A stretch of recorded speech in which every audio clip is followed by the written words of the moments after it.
Hey guys, welcome to my channel, The Wandering Wellspring. This is the tarot for Scorpio, Sun, Moon, Rising, Mercury, Mars, or Venus for the month of March.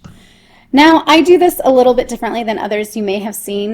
Before I do these videos, I go ahead and meditate on the energy of your sign and then get visions. Now, in this video, I'm going to go ahead and tell you the vision I got, and then I'll be interpreting the visions a lot of times.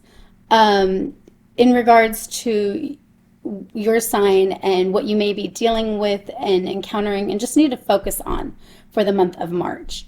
Then from there, we'll be pulling the oracle cards and tarot cards as guided, and we'll dig into those. This is a general reading, so it's for the collective, so it may or may not resonate or fit your situation.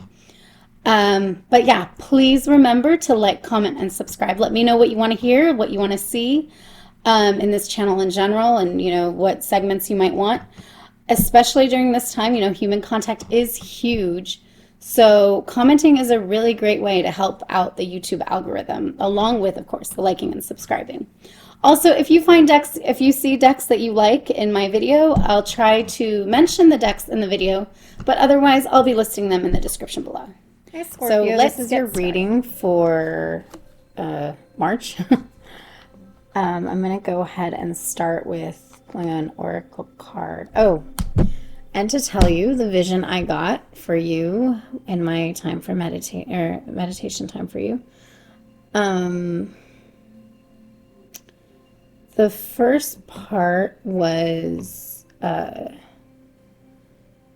like a book standing up, and sometimes when a book, and that concept that when a book is too thick sometimes, and the spine is kind of weak, like if it's an old book, like hardcover book, it's like it can kind of get shifty, or like, kind of, I don't know how to explain it, but like the cover can wear or go in the wrong, how do I describe this? Yeah,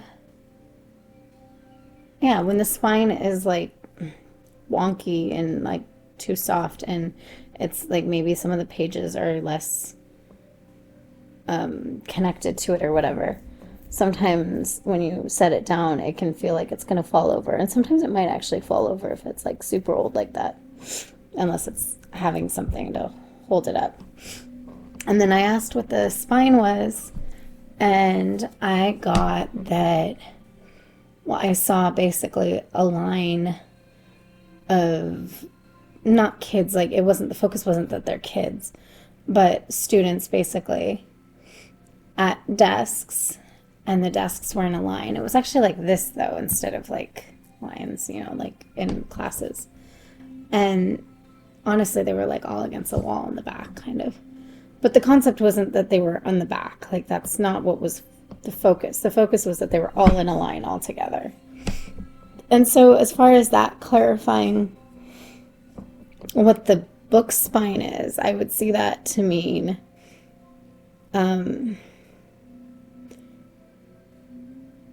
what you're putting out as your,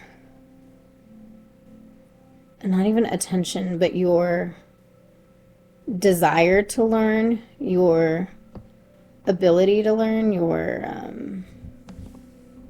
stance on learning. If it's not in a line, if it's not, because one thing that it was with the students was when they were in that line all together, it was like, for some reason, even though it was like this, like the concept that the teacher could see, okay, well, this is where all the students are. I don't need to look over here in the class. I don't need to look over there. Like, I know exactly where to see them, where to find them.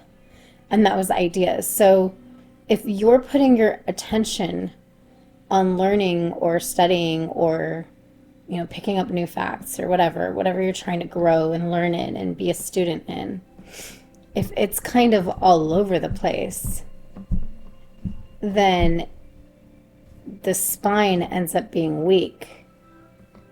The base, kind of, spine base, and it can flip, it can fall over. The book won't stand up straight.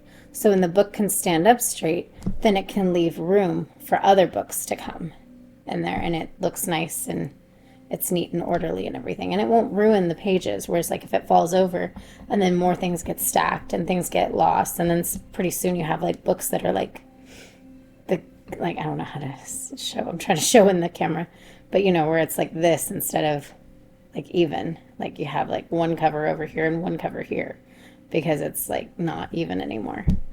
And so it's like when you do that, it can kind of ruin, oh no, my music just stopped. It can kind of ruin your potential as a student of whatever you're trying to learn or whatever you'll try to learn next.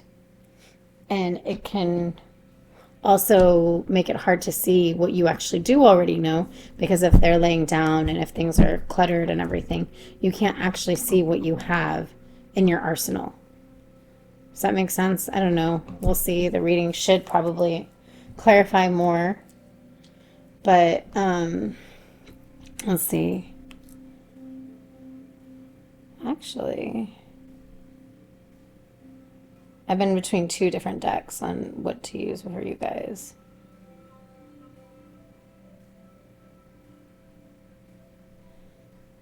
I think I'm going to use this one. Or actually, no. I'm going to use this one. And as I say in all my videos, I have tiny hands, so I like the mini versions of decks. So these are not the regular versions. So let's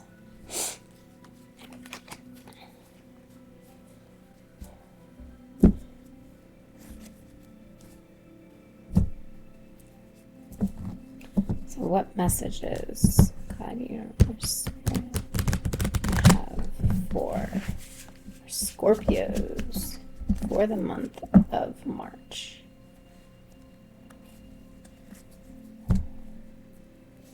What messages do Scorpios need to hear for the month of March, especially in regards to the visions I got? Yeah. So I say in other readings we did, but we haven't done any readings yet. What messages do you have for my Scorpio?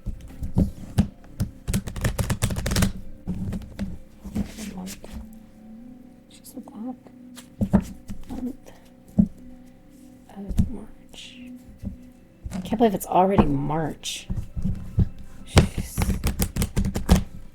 That's crazy. This whole year has gone by already.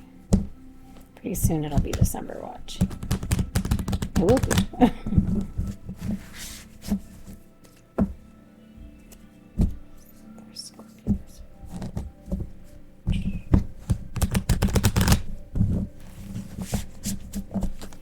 Okay, so I think it's good.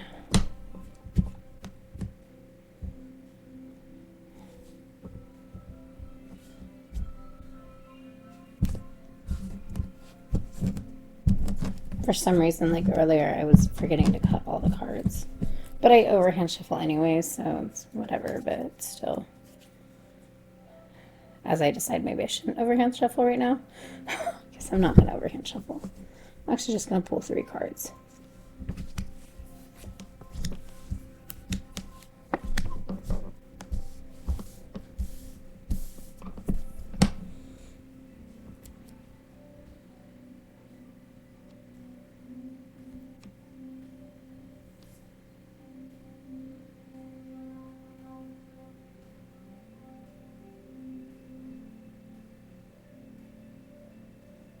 I don't know. I mean, I know this is outside and everything, but something about this makes me think about, like, if this was a window and how it feels like a window and how she's just, like, kind of, like, laying on the floor in a, like, in a room. I know that that's not the case, but sometimes when I see, like, things like that, it's for a purpose. And so I just get this sense of super comfort and rest and relaxation, as if she's not in an open, anything can happen, you know, the wide yonder or whatever. Like she's in a protected space, even though she's actually outside where, you know, a bird can come and what is that bird doing? It's like a string, holding a string. Just get this idea of comfort, where comfort and security to the point of almost like being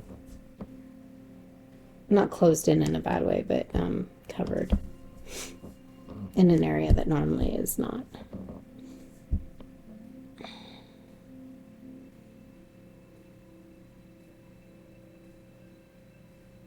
And something with this is it says it's a creativity card, but something I see with this is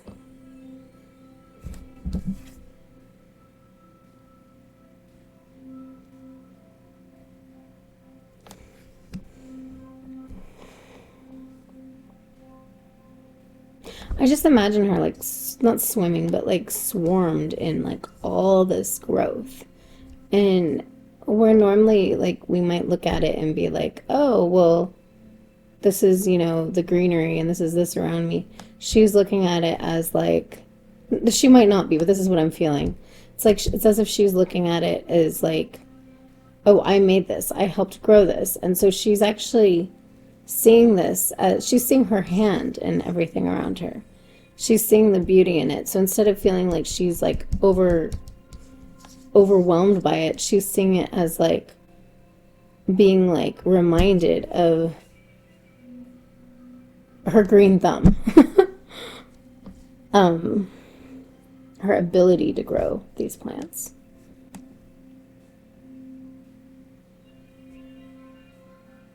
It's funny, both of them are in situations that like normally might not necessarily be the most comfortable, but they're seeing it as like completely beautiful and completely like safe and secure.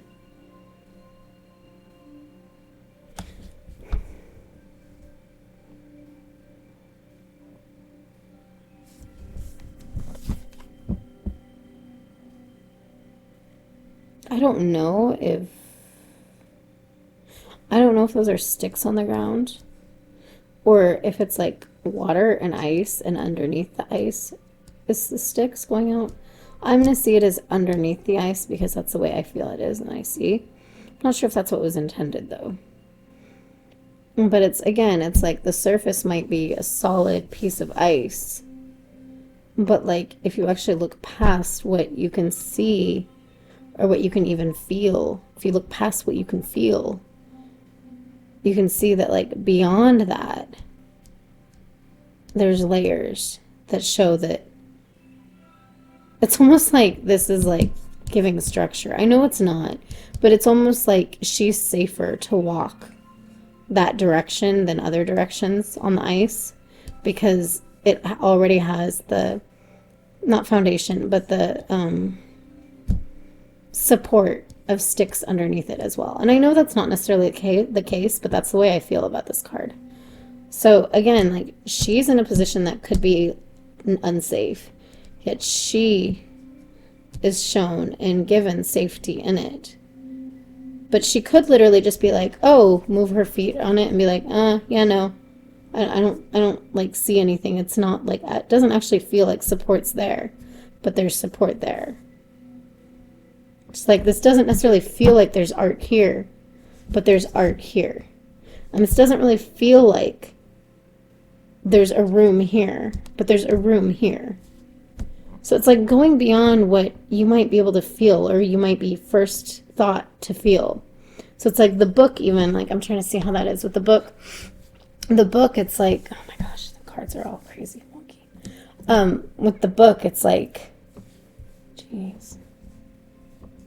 See, that's what's straight for me, but yeah, my camera's all kind of, I don't know, crooked. With the book, it's like, you can be tempted to be thinking that something is wrong with the book, the whole book itself. But really, sometimes it's the spine or the papers that are not connecting.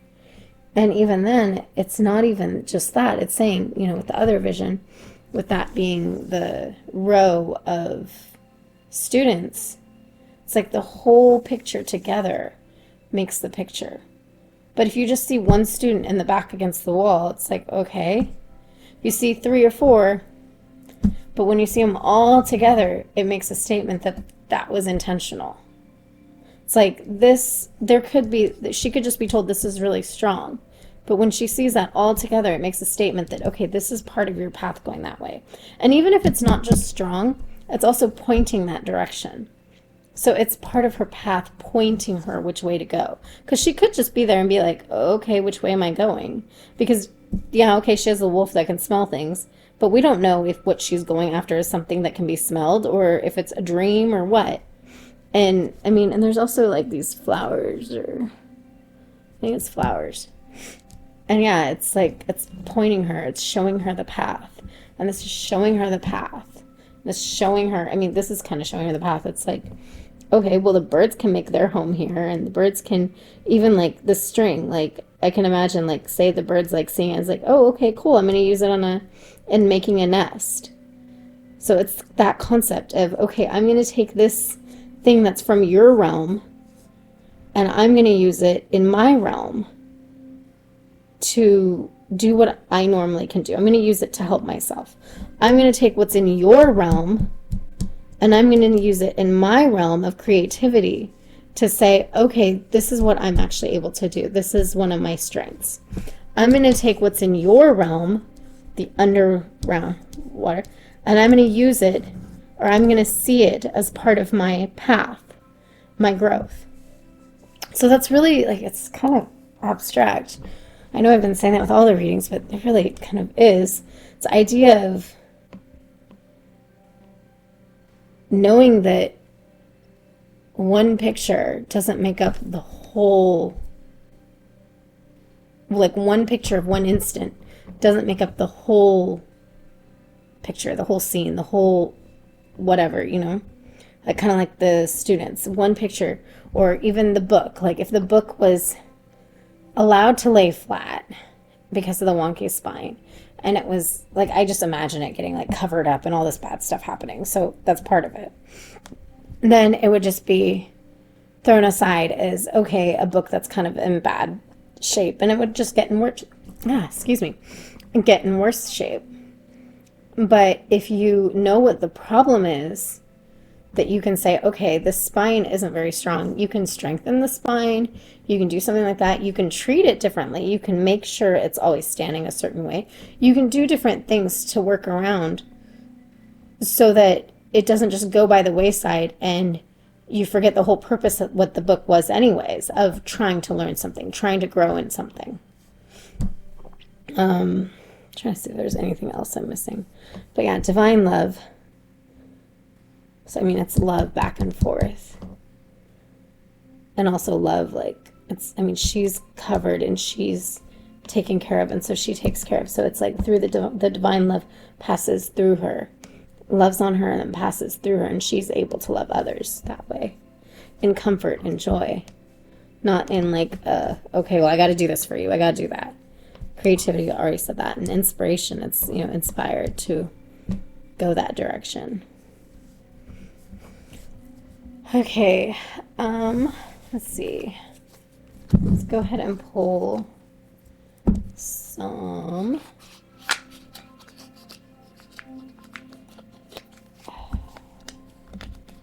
tarot cards.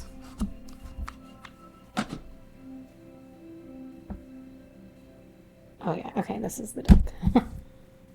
Oh, hold on. Yeah, I'm pretty sure it's actually, I'm getting this deck instead. Yeah.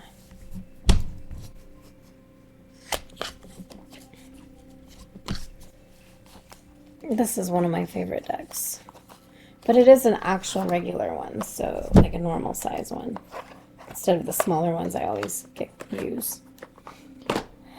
So it takes up more space and can be interesting to shuffle.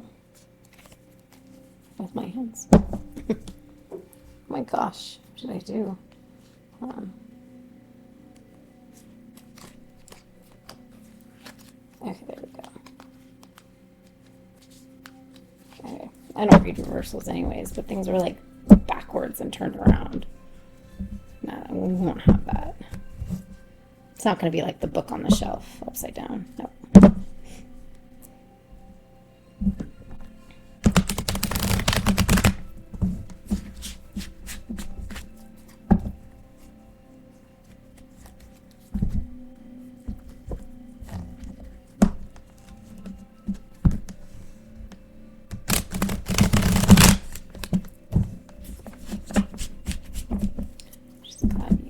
Spirit.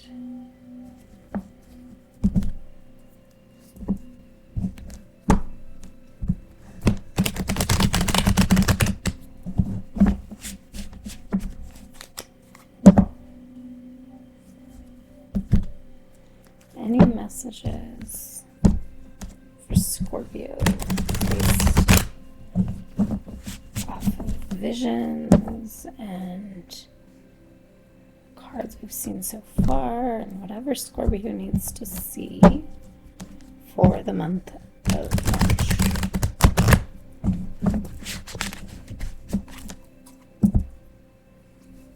I actually have a smaller version of this deck too, but I decided to use this one,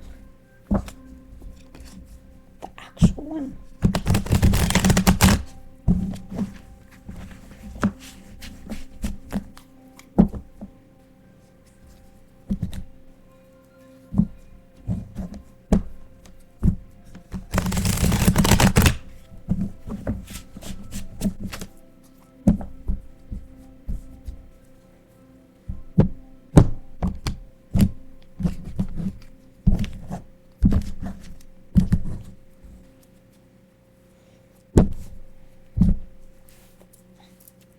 Okay, so I think I'm just gonna overhand shuffle. Well, maybe.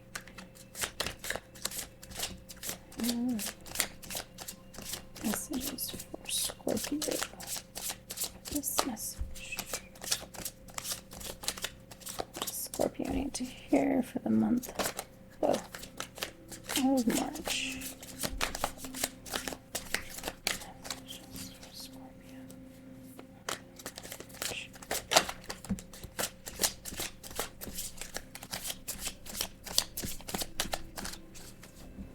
I've yet to be one of those like super fast shufflers that I'm just, oh, okay. I'm just like in awe of messages for Scorpio.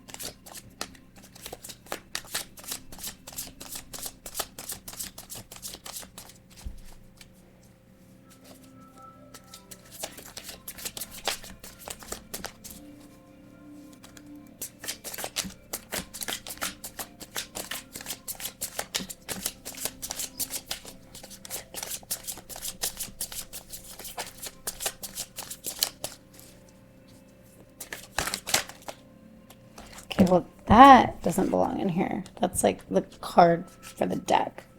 But I think we got the message, the cards. Yeah. Okay, this goes right here. This goes right here. Oof. Okay.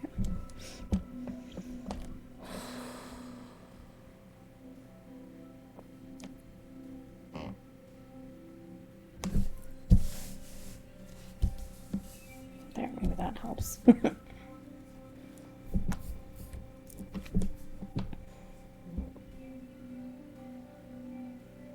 I'm looking to see if there's anything like intuitive as well. But I mean, like Eight of Wands, things coming at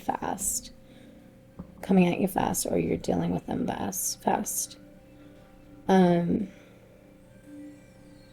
of Pentacles. You know, you've built this up. You're trying to create like a legacy with this. You're trying to pass this on. And it could even be like, I mean, something tangible. Like it could be part of the books and part of your knowledge, and trying to allow this to be something to grow, to where you can, like I said, pass it on, or you can add to it, and you can build it. And the Fool is, wandering. I mean, not necessarily wandering, but it's like the beginning card. It's the first card. It's before, he hasn't come up to everything yet. Or she in this case, I think. And so it's like she's just kind of going through. Like, some people see it as kind of like a naive card. But then some people also see it as like that's part of the journey, is that spirit of adventure, that spirit of openness to the newness. So it really depends on the reading. And then the Devil, I see different ways too, but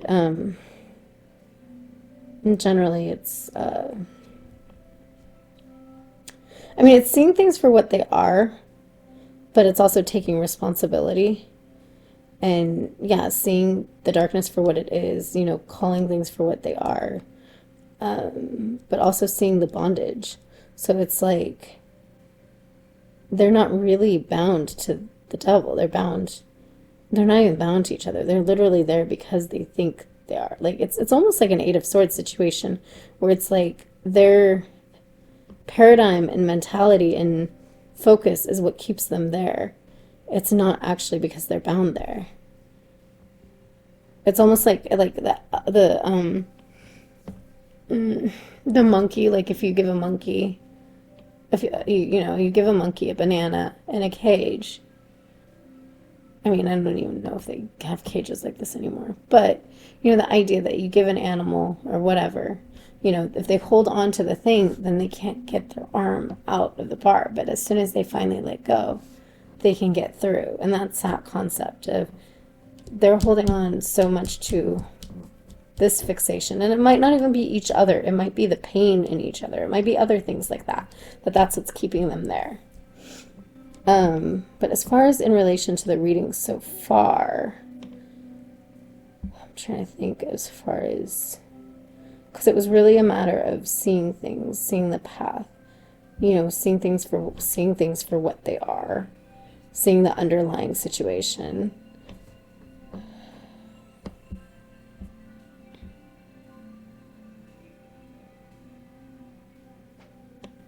It's funny because with the Fool card, usually it has the Fool like jumping off of a cliff. Not because he's actually trying to jump off a cliff, but he's like about to fall because it's focusing on forward and not really looking down. But in this one, it's not. But it's funny because usually it does. So usually that would be like seeing things for what they are. Like, you need to open your eyes, see things as they are, not just in the moment, or not just that page. And then even this, seeing things for what they are, because it's like we can see it as something that's coming at us fast, or are we the ones sending things fast? It's a matter of seeing things for what they are. But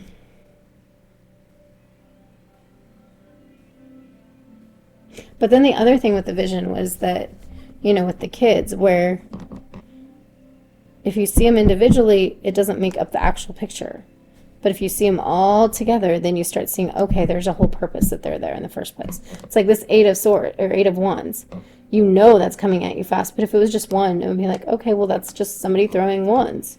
But now this, like, there's reason for that,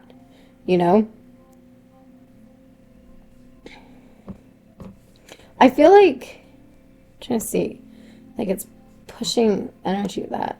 And it's like, okay, you can either see this like this as something to build upon and grow and pass on this legacy of something you've built or you intend to build.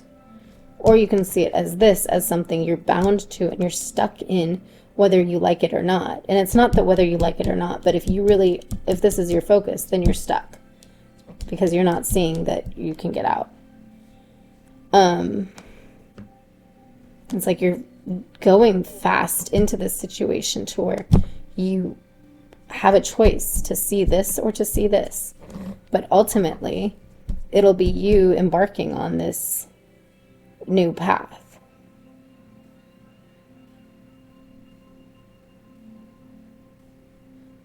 I'm trying to see if there's anything I'm missing in this.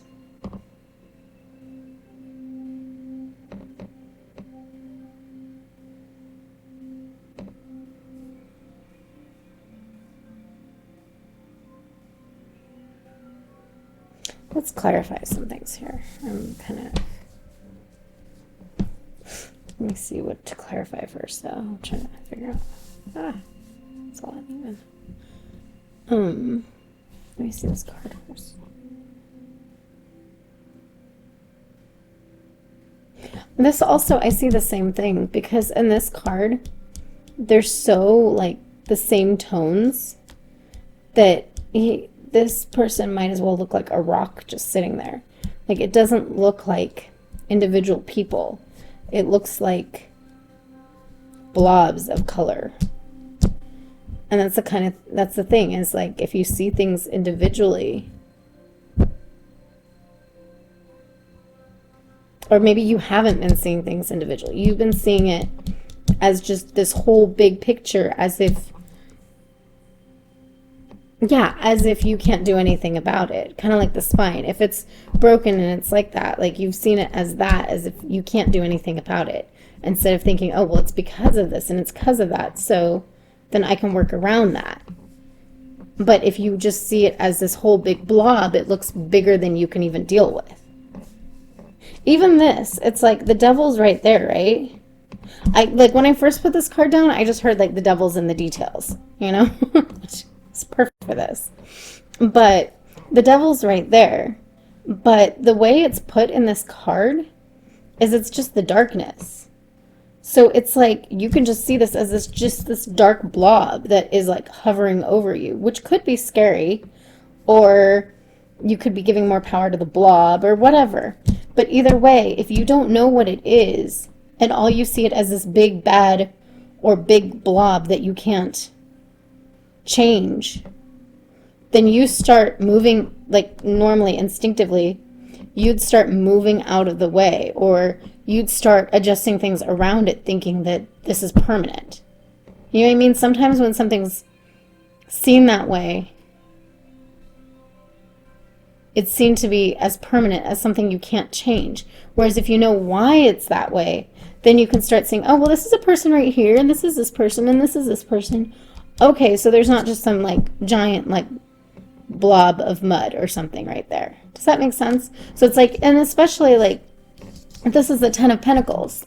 You know, this is something you're bringing forward. You're growing, and you've grown, and you've come all this way. But now when you look at this, you might just have been looking at it as like, great, you know, it's just this blob.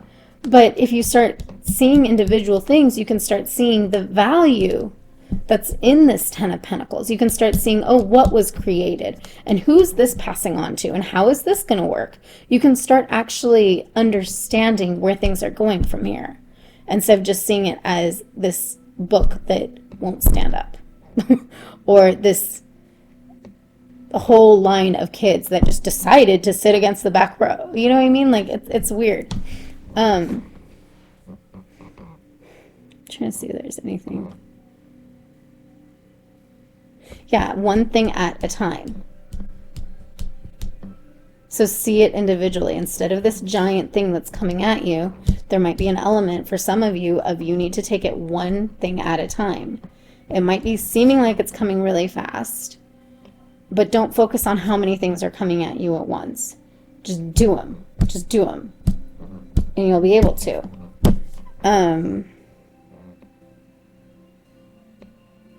It's like when you take it one thing at a time. Yeah. Okay, let me do some clarifiers on this one, though, because this one's kind of crazy. I am going to clarify. Let's clarify the Ten of Pentacles first.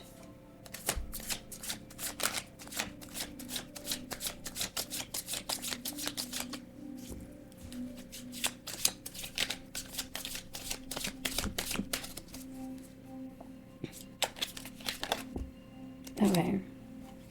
Ten of Pentacles. The Sun card. Okay, so the Sun card is, it's an element. It's bringing the past into the present. It's bringing all the successes. It's culminating. It's everything culminating into the present, but also into the future. Because it's, forget normally with the Rider-Waite-Smith one, but the Sun, there's something about, it pointing to the sun versus it pointing to each other, and how Like it knows where the sun's going to be, the flowers. They know where the sun's going to be. So they instinctively catch the sun. And so when knowing how things were in the past, the good that was in the past, then you can say, okay, well, this is still going to happen. This can still go on. So I can instinctively catch the sun. And also there's a matter of him, he's bringing everything together. I forget, it's because it's in the Rider-Waite-Smith, it's a kid, and then it's the kid comes, like, there's a whole, oh yeah, because then the woman's in it as well. Let me see, I can barely see this one.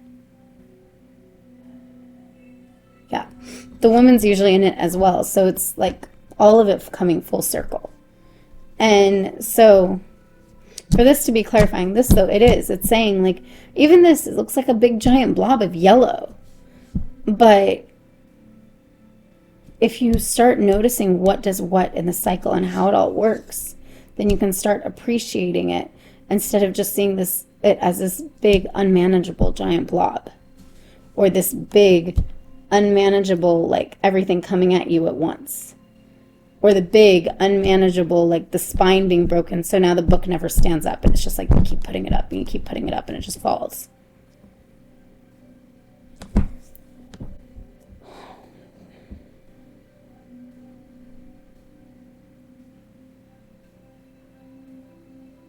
It's funny, they're touching each other,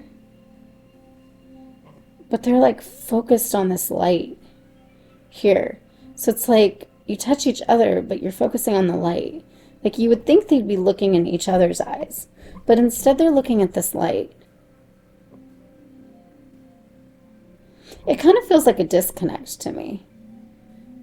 Like almost like how we are these days with the phones, with not just social media, but just cell phones and everything in general, with communication. It's like we're right next to each other. Sometimes we could be touching each other, but we're just looking down at this thing we're fixated on. And in the moment, we might tell ourselves it's really important and it's really good. But is it really if we don't even like make the connection, or we're not even mindful of the fact that we're touching each other? It's not even like an action we're willfully doing anymore, because maybe willful is not the word, but it's not an action that, it's almost like we're not even conscious of it anymore because we're too fixated on this thing.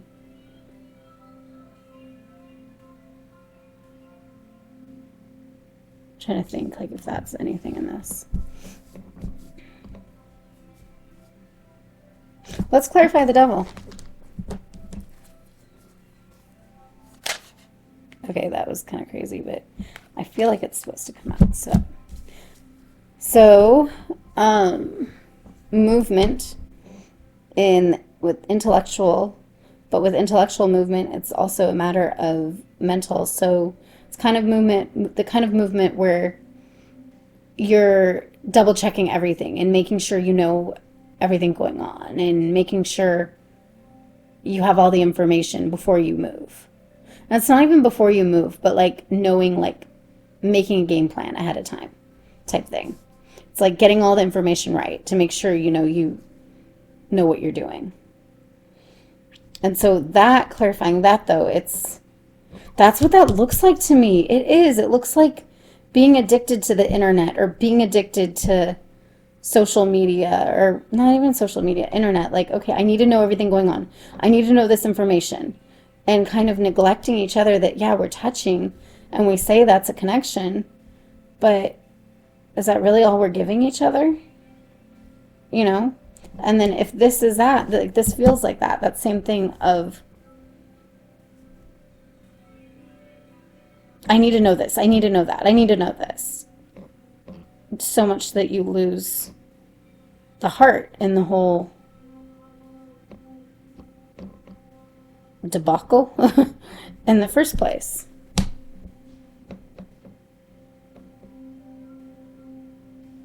So yeah, it feels like here's one element, one concept of everything's just muddled and not taking things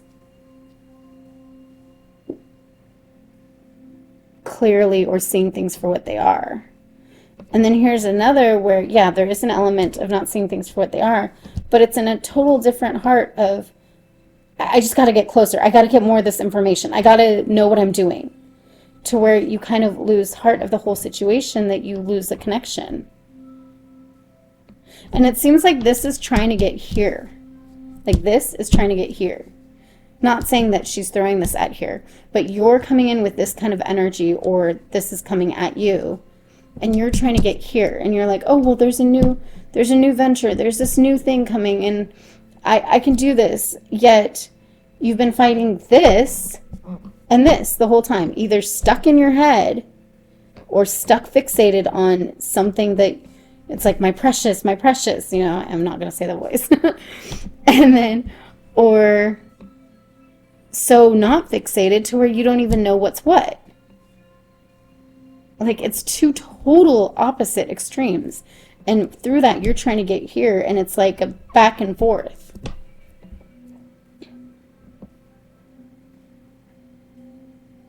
I mean, not back and forth, but it's like you don't understand the middle ground yet. You've either been able to be here or been able to be here. You haven't figured out how to be here yet. But part of how to be there is, like I said, understanding that just because it looks one way, just because of things don't work, or this is broken this way, or this doesn't work that way, it doesn't mean that's the final picture. And just because everyone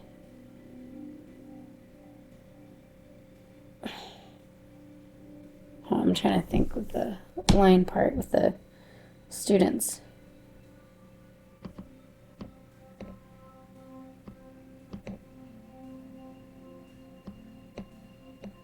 Ultimately, you need to be like-minded. You need to get in a line with your desire for learning, because you can say, oh, I want to be here, but if you're not willing to get the ins and outs of this, do you really want to be there that much?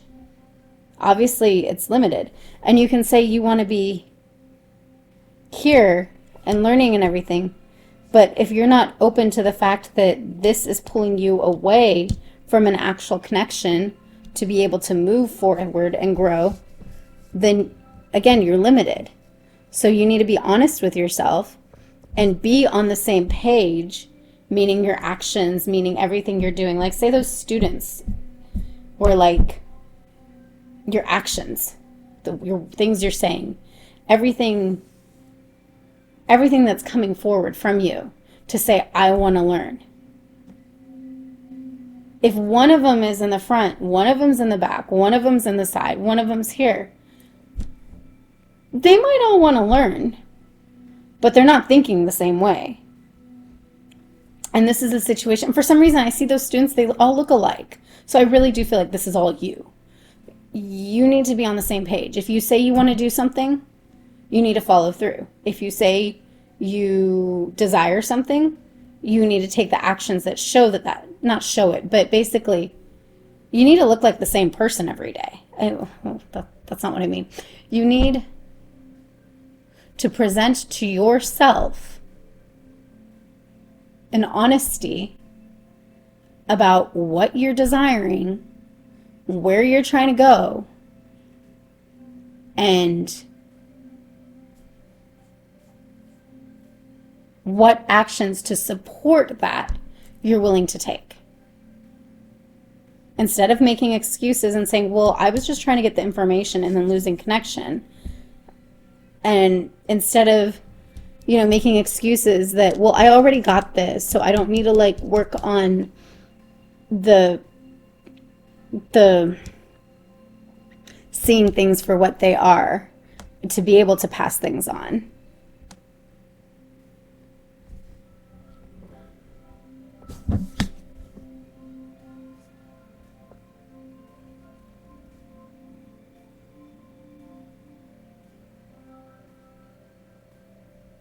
Yeah.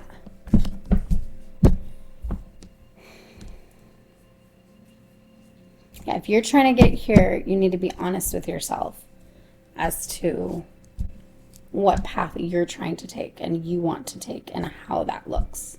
and what you're willing to do and what you're not willing to do, and what that says about you and your actual desires and your level of desire. Sorry, I hope that's not too harsh. I'm kind of straightforward and blunt if I'm shown different things. Ultimately, my goal is just to be helpful and be able to show you what I'm seeing so that it can help you see or perceive things differently, to open paths and doorways in your life for you to be able to move towards more growth for yourselves and for everybody, not just Scorpios. So yes, I hope that message resonated. If not, I hope it resonates when it's supposed to in your life. So if that's today, tomorrow, next month, whatever it is, that is my intention, that you receive it when you're supposed to receive it.